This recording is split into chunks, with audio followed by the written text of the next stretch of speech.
Hello everyone, welcome to my another blog. এটা ছিল আমার দেবরের কাবিনের ব্লগ। এখন থেকে তোমরা হচ্ছে ব্যাক টু ব্যাক ব্লগ পাচ্ছ অ্যান্ড ফিউচারেও পাবা, যেহেতু ডিফারেন্ট প্রোগ্রাম, সো এক এক দিনের এক এক ব্লগ।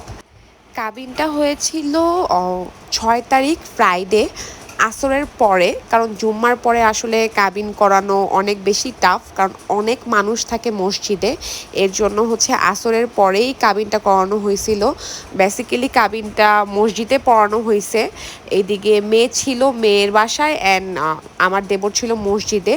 আর ওই দিনই হচ্ছে আমরা ডালা নিয়ে গেছি, কারণ বারবার আসলে যাওয়াটা একদমই হ্যাসেল। তো ভাবছি কাবিনের দিন যেহেতু বাসায় যাচ্ছি, তো ওই দিনই ডালা নিয়ে যাই।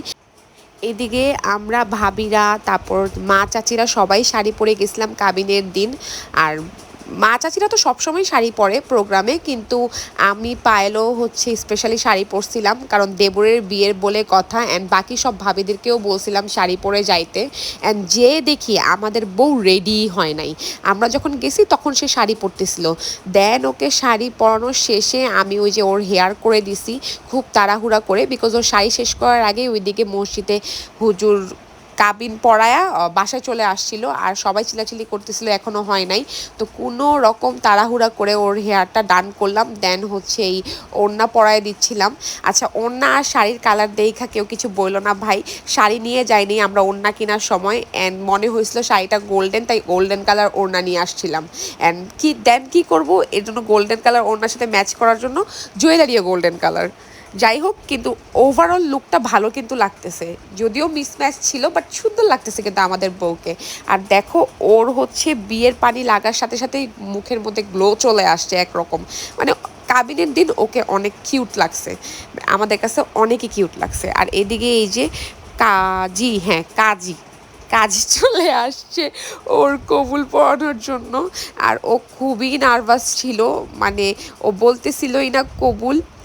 ও কান্না করতেছিল, যদিও ওদের 6 বছরের প্রেম, বাট এই মুহূর্তটা না মানে অন্যরকম, লিটারেলি অন্যরকম। যতই তুমি হচ্ছে পছন্দের বিয়ে হোক আর যাই হোক, মানে এই মুহূর্তে নার্ভাস লাগেই, কান্না আসেই। কোনো মেয়েই আসলে পারে না এই মুহূর্তে কান্না না করে থাকতে।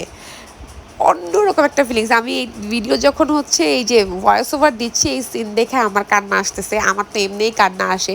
আমি ওইখানে দাঁড়ায় দাঁড়ায় ওর কান্না দেখে এক সাইড হয়ে কান্না করতেছিলাম। মানে আমি তো এমনিও বেশি কান্না করি, কিন্তু নর্মালি এই সিন আসলে কান্না করার সিনই। আর এই যে ওর খালা আর ওর আম্মু, আর ওর খালা ছিল ওর উকিল মা, উকিল দিছে ওর খালা খালু। আর এই যে আন্টি পিছনে দাঁড়ায় ওকে বলতেছে কবুল বলতে।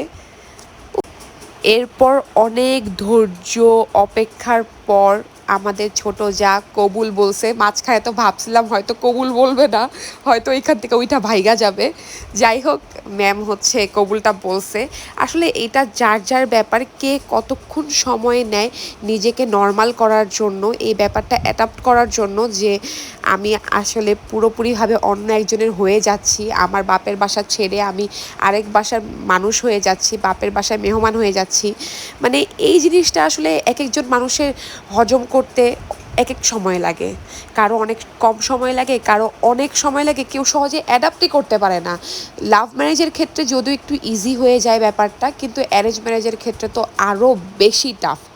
যাই হোক, এরপরে হচ্ছে এই যে পায়েল ওকে নাকফুল পরায় দিচ্ছিল। অনেক চেষ্টার পরেও হচ্ছে নাকফুলের পুশ লাগাইতে পারতেছিল না। দেন আমি আবার গেছি, এখন আমিও পরে আর পাই নাই, বিকজ আমাদের হাতে নেলস পরা ছিল। পরে আন্নি হচ্ছে যে পরায় দিছে। এরপরে হচ্ছে আমাদের দেবর উপরে উঠে আসছে ফটোশ্যুট করার জন্য। আর এদিকে আমি ওর ওড়নাটা ঠিক করে দিছি ফটোশ্যুটে যাতে ভালো আসে। আর এই যে ওদের কাপল শ্যুট করছে, এর মাঝখানে আমরা চলে আসছি শ্যুট করার জন্য।